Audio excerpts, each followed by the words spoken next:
So this is going to be our first video in a whole bunch of videos on our unit on series. And we're not going to start by diving straight into series. We're going to kind of circle our way into them. I'm going to start by talking about what are called Taylor polynomials. And what this is tied to is when we were doing linearization. Remember that linearization is when we use the equation of a tangent line to estimate a function value, as long as we're close to the point of tangency. And the strength of it is super easy to calculate because we're just writing the equation of a line. We need a point, we need a slope. Weakness. Linearization is only good when we can stay really close to the point of tangency. As you can kind of see in this sketch here, if I'm going out to here, my estimate is going to be off by quite a bit. And then it's not going to be as good of an estimate as I could have had. Euler's method is a way for us to get around that by using successive, repetitive, let's go ahead and find more tangent lines. But that can lead to more and more work for us. So there's an alternative to using Euler's method to get estimates then.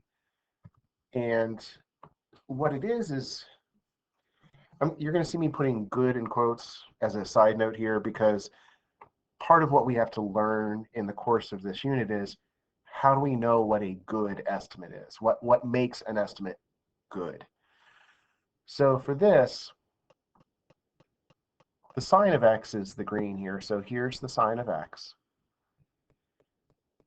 If I have a line, I'm only really talking about, hey, right here I've got good estimates, but as soon as I get out to like over here, I'm really far off. Or if I'm over here, I'm really far off.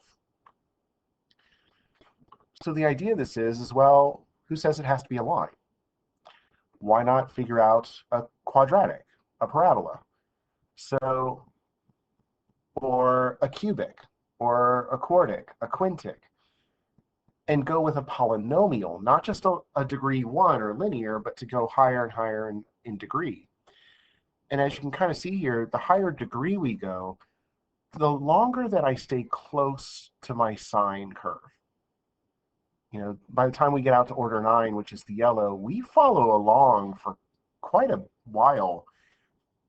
So like a 9th degree polynomial gives me a really good estimate for sine for more x's than the line does. And so rather than find more and more lines like Euler's method, we say let's change it to make the line to a polynomial and add more and more higher degree terms to allow us to use more x's. So we're going to be focusing on just how do we build this polynomial. We're going to worry about what makes a good estimate, how do we figure out the error in our estimates later. So some vocabulary to deal with. A Taylor polynomial is just the name of what we're building. Taylor's a mathematician. He did not discover this method. This method actually goes back to ancient India.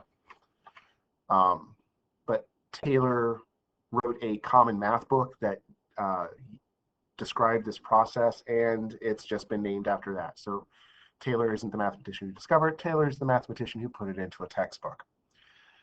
The center. You're going to hear us talking about what our polynomial is centered at. This is the idea of the point of tangency. We just need to give it a new name because our polynomial is not necessarily tangent to the function anymore.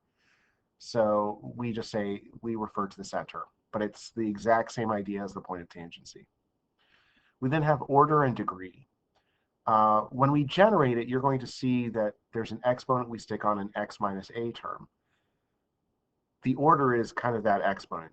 You're also going to see we're going to be doing derivatives. It's kind of that order is also telling me which derivative should be in my last term. Often it's going to be the same as degree, but not always. Degree is referring to what's the highest exponent for the x minus a term after we do our simplifying. And this can be thrown off when we have 0 valued terms as we generate this. And that'll come up in one of our examples in the other video for this section.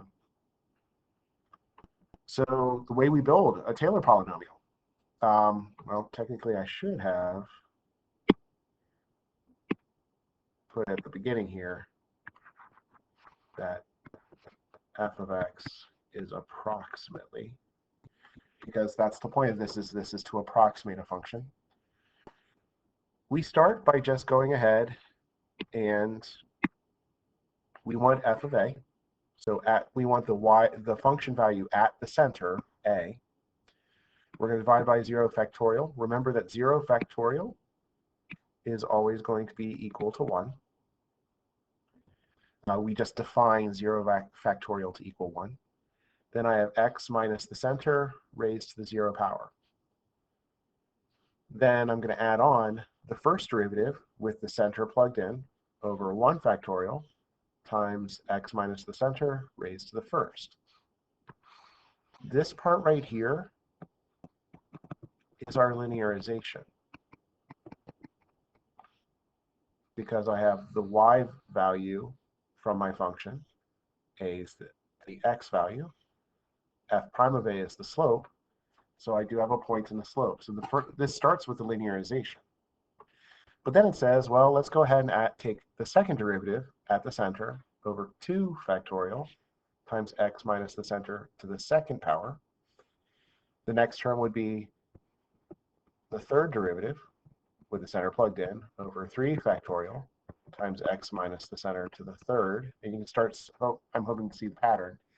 So I would take I would go out to an order of n, which is where I would stop in all of this term generating. So if it's telling me the order, I would go out to the nth derivative with the center plugged in over n factorial times x minus center to the n. One little note: if the center is at x minus 0, this is also called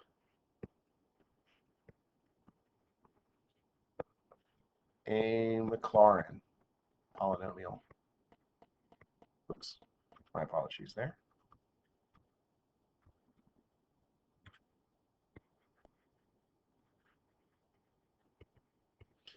Maclaurin was another mathematician who wrote a textbook, and he focused though specifically on if the center is 0. So if you see Maclaurin in the title, automatically the center is 0. But anytime we're doing this procedure, it is a Taylor. So a Maclaurin polynomial is a special type of Taylor polynomial.